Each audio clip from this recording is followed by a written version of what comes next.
Kwakwee language, I had to learn to speak English because that's all I heard at home was our language.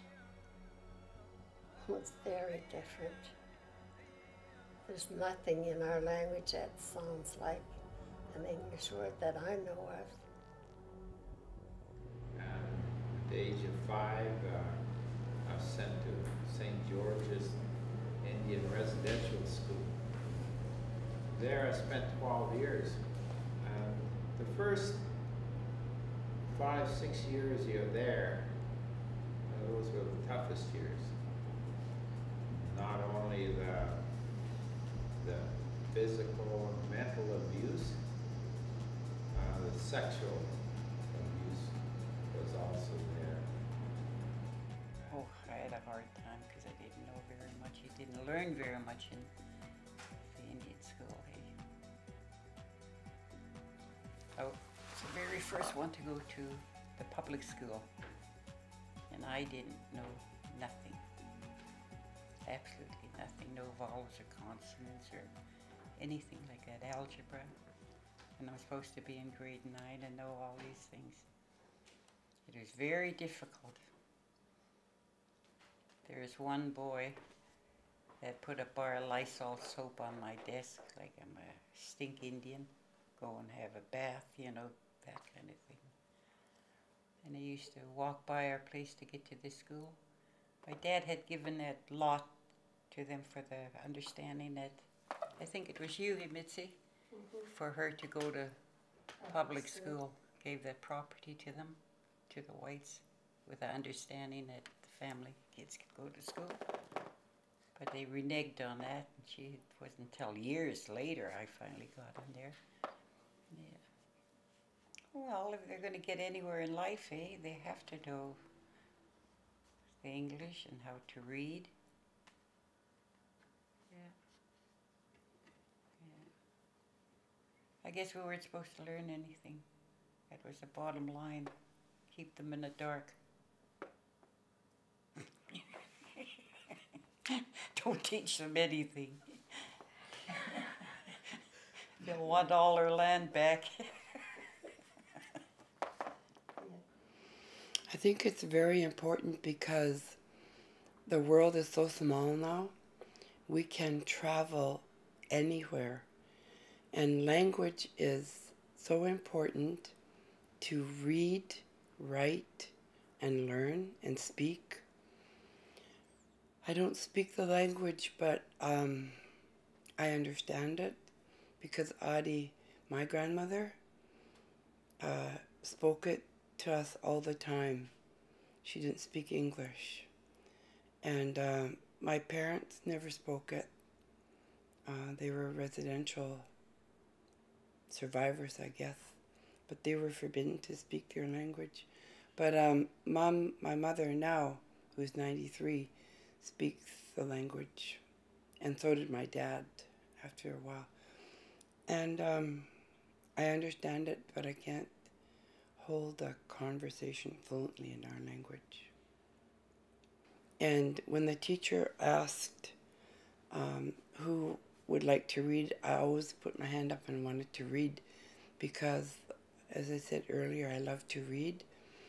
And the kids started laughing at me. And I stopped reading one day and I said, "Why are you laughing at me?"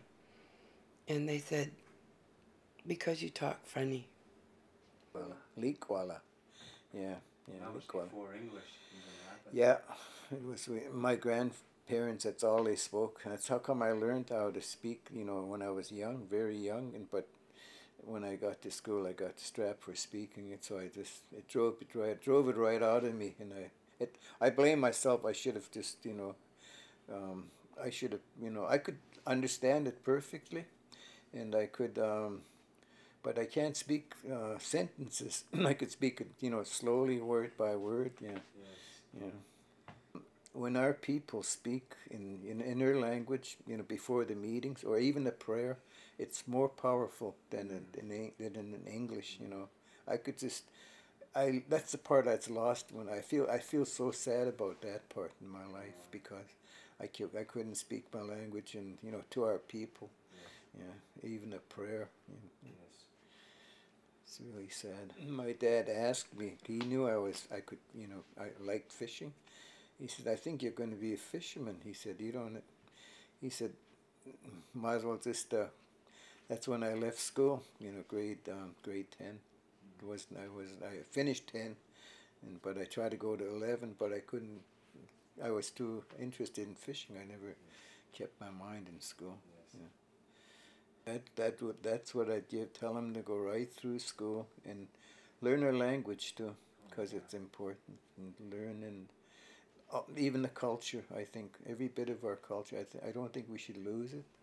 I think it's really important today, for the young ones that's coming up. I think it's really, really important if we want to get, to compete in this world now. It's different from before. I think, like I was telling you, everything was right there for me, the fish, But today I think our kids have to go right through school, And I think they have to, it'll help, because the really important part, maybe become great lawyers, some of them, so we could win some of them court cases against the government, and that's the way I feel. Wish we had some real great lawyers, I think we could too. We could, there's some kids right now today, they're really smart, I really think their education's really, really important. I never did like school. I really didn't. In grade 2, I didn't want to have nothing to do with it. Things came so easy for me. Reading, arithmetic, everything came really easy for me. And the nun that taught us used to ask kids what this word meant or how to get this, how to get that. And I knew the answer. She wouldn't pick on me. And I didn't know that, I didn't need to be picked on. She needed to pick on me once I didn't know how, so she reinforced her learning. I couldn't see that at that age, so I got disillusioned with the school in grade 2. I think one of the most important things about language is I have been told that Aboriginal languages are verb-based and English language is noun-based. When we live in a noun-based society, we see everything as an object, including human beings. We don't allow for change of human beings. So if somebody has done something like what we talked about this morning, if they have a criminal record, they're a criminal the rest of their lives. They'll never ever change. That's what they are. In regards to the Aboriginal languages, which are verb-based, it allows for change because we're connected to the whole universe at the same time, and the only constant in the universe is change, I have been told. It changes every second, every moment. So that allows for changes. The things that we did growing up, if we did some misdemeanors, was not who we were, it's what we had done. And we had done it at a particular time, and we're allowed to be able to grow. And so children are allowed to explore. There was a time when I thought that my language was not as good as English, because everybody spoke English. English was the in thing to be doing. And that is the result today of the people that are younger than me. A lot of them don't know the language because they'd rather speak English. Everything that comes from TV, radio, everything is all English. Everything is English. Everything that you read in the store is all English. Everybody that speaks to each other speaks in English. And it was almost like you had more knowledge if you spoke the English language than if you spoke the language. My mom didn't know how to speak English at all. She never went to school. So I thought she was illiterate. That was my thinking. So if you know your language and you know your culture, it will be easy for you to grasp quantum physics, which is the new physics.